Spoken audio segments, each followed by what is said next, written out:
6163 is with you, approaching 21 Bravo. Are you ready on reaching?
Okay, 1 heavy, roger. That's all service requested. Just report the base, sir.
Dover Tower on this one will be rolling out here momentarily, crossing the runway center line. We'll report that left base for runway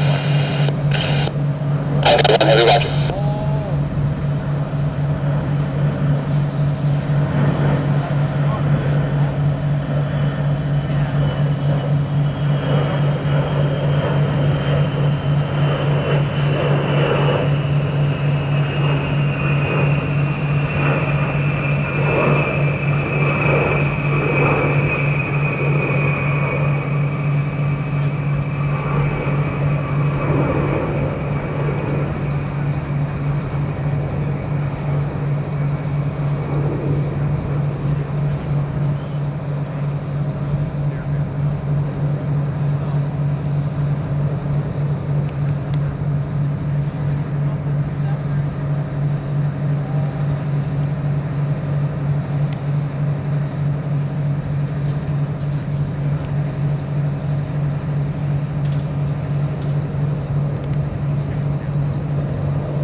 Tomcat 1 is left base, runway 1, gear down. Stop. Tomcat 1 heavy, runway 1, wind 310 at 10, clear to land. Clear to land.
Heavy is able, turns left next taxiway, contact ground 118.87.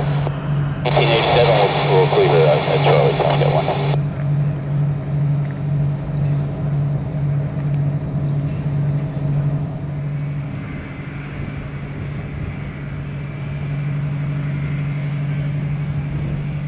Tomcat 1 clear to that. Tomcat 1 Roger, right turn, Echo taxi. Right on Echo traffic.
afternoon, ladies and gentlemen. I sure appreciate all of you coming out for this historic occasion.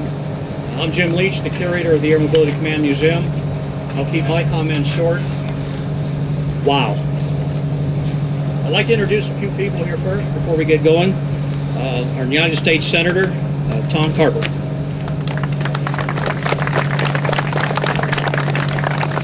And the commanding officer of the 108th Air Refueling Wing, New Jersey Air National Guard, Brigadier General Mike Cunniff.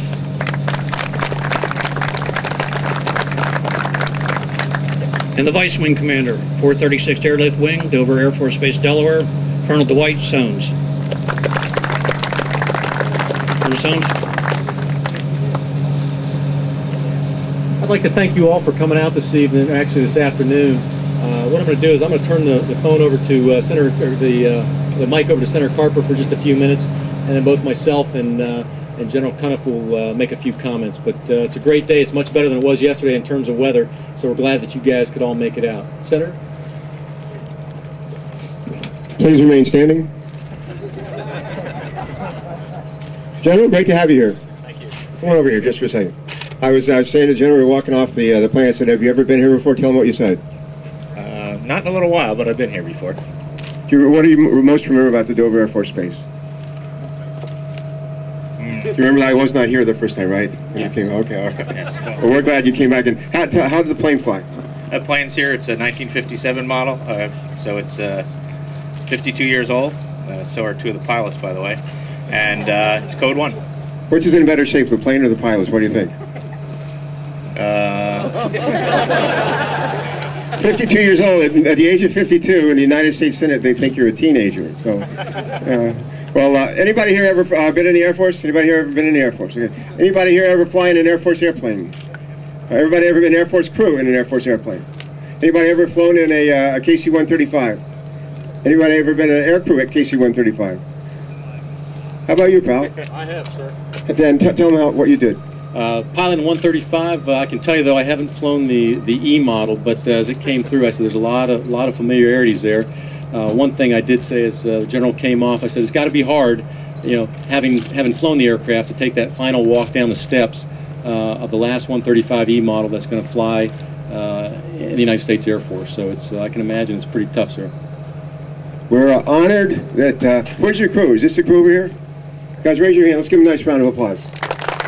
Thank you so much for bringing your plane. You know, part of the deal is you stay too. You stay with the plane. We never mention that to your families, but you'll like it here. You'll like it here. This is saying to the general. Every year the Air Force has a competition, a commander-in-chief competition to pick the best Air Force base in the world. And this year, for this current year, the Dover Air Force Base is the best. And there's another award for the community, for the most supportive community. And I want to say it was Abilene? Yeah, Abilene Trophy. And so we got the best Air Force Base, we got the most supportive community right here in Delaware. So we're very, very proud of all of that. For those of you who've been in the Air Force, or those of you who served in the Army, those who served in the Guard, the Reserves, the Navy, the Marines, the Coast Guard, we thank you for your service. I spent about 23 years as a naval flight officer. I loved being in the military. First time I ever came to Delaware, I was an ensign in the Navy. And we caught rides, hitchhiked rides out of Corpus Christi, Texas, over to Randolph, up to over to Charleston, and up here to Dover, and making our way to Baltimore one weekend early in the Vietnam War. And that was my first visit ever to Delaware. And it was a day very much like this, just a god-awful, beautiful, perfect day. I just want to say how cool it is to have a facility like this, where we have now, is it 28 planes? Yes, sir. 28 planes. Come on over here, Jim. We got a bunch of people who work. They don't get paid for this. You don't get paid for this, do you? No. Not a dime. Not a. How many years have you been doing it? 22 years. 22 years. Think about that. That's not minimum wage. Not paying a dime. That's pretty. Why do you do it? I love it. Absolutely love it. And the other folks that are here, that work here, volunteers, those who are part of the family, the museum family, would you raise your hand? Let's put our hands together for them. You guys do it. Guys and gals do a great job. There's, we all know there's 50 states, and out of those 50 states, 49 of them have a national park. And there's one state that does not have a national park. And the state that does not have a national park is the first state to ratify the Constitution. The state of Delaware has no national park. And the Secretary of the Interior was here a couple months ago, and he announced that we're going to have a national park. And it's a different kind of national park. And one of the attractions in our national park is going to be basically our coastal heritage. But one of the attractions will certainly be the Dover Air Force Base. And for all of you that have been putting your heart and soul and a lot of blood, sweat, and tears into this museum, this will be part of our national park as well. So this is a lot of people are going to see this plane before it's over, and we're happy about that. 1954, the first KC-135 was built. 1954, and this was built when 57, 1957. Plane's been flying for 52 years. And that's I'd say we got our money's worth out of this one. We got our money's worth out of this one. So we're honored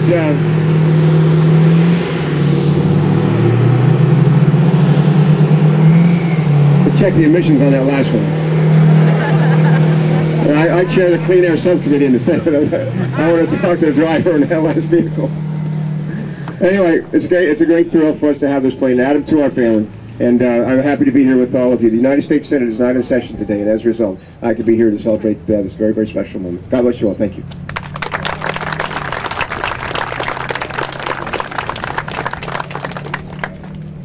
On behalf of Colonel Morse, the wing commander here at Dover Air Force Base, as we said earlier, I'm Colonel Dwight Sones, Vice Wing Commander. What I'd like to say is, as you see the 135 Echo behind us, this will be our second air refueling aircraft here. If you look behind you, you can see the Tennessee tail flash on the KC-97 there. And this is not our first aircraft from New Jersey. We do have a second aircraft that has been donated to the museum, and it's the 106 you see, the Delta Dart, kind of back there in between the 141 and the KC-97. But as we like to say, this is not necessarily the final resting place. This is just kind of a PCS, not a retirement for the aircraft, a PCS, so a permanent change of station. It'll be here. But General Cunniff, we appreciate you all bringing the aircraft in. It looks great. And if you haven't seen, if you look closely at the engine cowlings and along the boom and some of the other aircraft parts here, you can see some of the crew members and some of the team members from McGuire Air Force Base have written their names on the side of the aircraft there. When we're all finished up, everybody will get a chance to take a look at the aircraft and get a little bit closer to it. But thanks for coming out today. General Cunniff, I'm going to turn it over to you. Appreciate you bringing the aircraft. Thank you. Thank you. Thank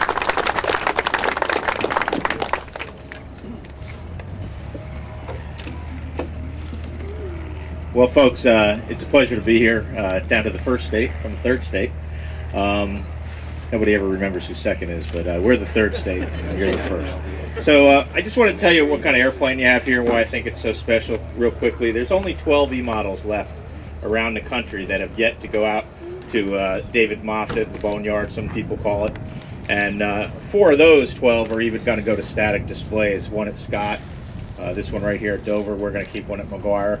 We're going to fly the very last E model, and it'll be the 108th crew because we're the only ones so qualified to fly them on the 21st of September to be the static display from down in Little Rock, and that's right now sitting up at Bangor Air Force Base in Maine.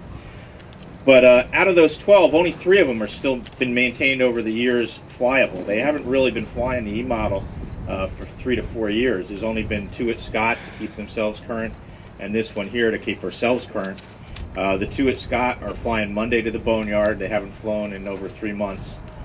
So this airplane is the very last operational airplane to fly on a real mission on the 14th of July this year, 2009. This one flew an operational mission off a Bravo alert at McGuire for an Operation Iraqi Freedom mission, refueling guys heading over to the sandbox there. It's my privilege to be part of this ceremony. I thank you for the invite, and we do have a ceremonial key. I'll tell you one thing though, Dwight. He said it was hard to get off the airplane. It is hard to get off the airplane, but not when you're leaving in a place like this that people are going to be able to enjoy the place. I'll bring my kids down. We'll be back to visit her, and that's a lot better than watching her rot in the deserts of New Mexico or Arizona. So thanks for giving her a new home. And could have Jim up here. A key made by our maintenance guys, just the way they maintained a 52-year-old airplane. Aircraft 57-1507, first flight January 7th, 1959. Final flight to AMC Museum, 7 August 2009.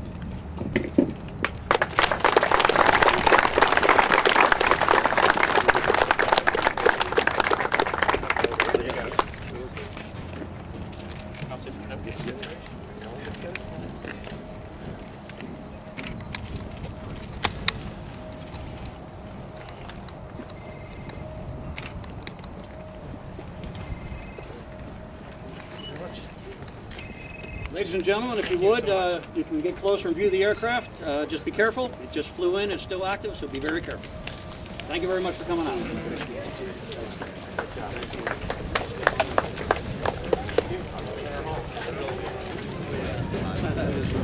Hey, Doc.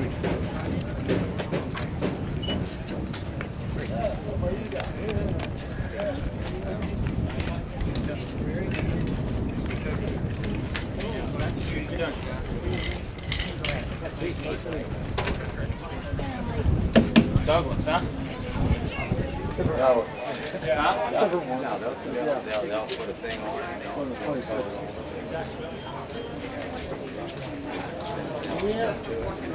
It'll be interesting to have a new bird.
I'll probably stand this way, so but you guys can stand right under that corner. And just sort of look up at the signal. Look at the signal. I'll come a little closer. Turn around. Turn around. You got it. Just look at it. You know it's going to see you here.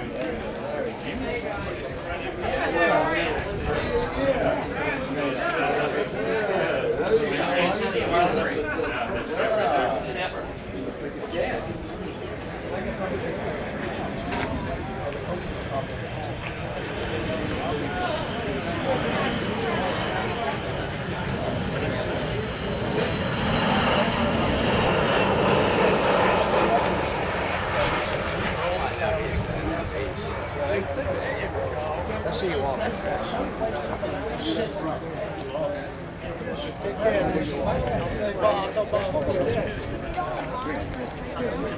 While he's talking to the colonel, see how right now you're talking to the general, walking back to him.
View the line, I've got the antenna, there's a couple cues you could use. I still have them. It's cramped in there. But I did see a flight before.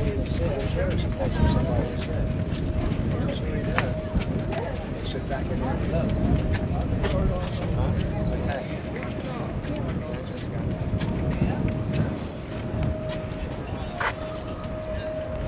Yeah, I can see you look over there. You can see his head feather. See, that's his head feathers or his breathing mask, his face piece for oxygen.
They have now, so they're.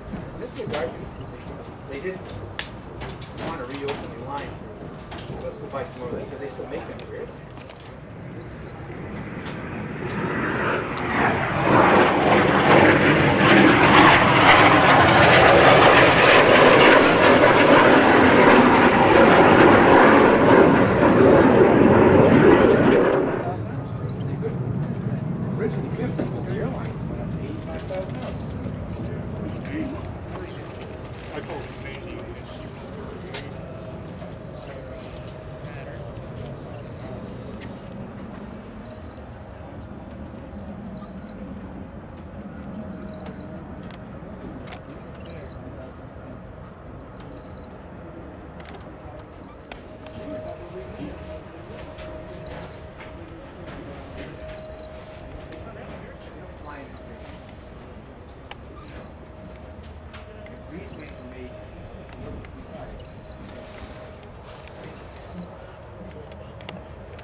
Those skins basically run from the root to the tip. I wasn't sure how long they were. I figured they were a lot longer than this. Yeah. And they, well, even now the 767s they do, they got to truck them to get them to the factory. They make, they're subcontractor, and they got to take them down the interstate to get them to the trailer that's 150 feet long. It's not big, but it's better to have no seams, Yeah. And if you have the machine now, it's all computer. It used to be a machinist, now it's a computer. Okay, make wing, and the thing, okay, put it in there, and it starts grinding it down, and it even changes its own cutter head as it goes along. I watched one in the guy's shop here. I think it's back in the 80s. They were doing something. It looked like automatic.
bastards gonna take off again.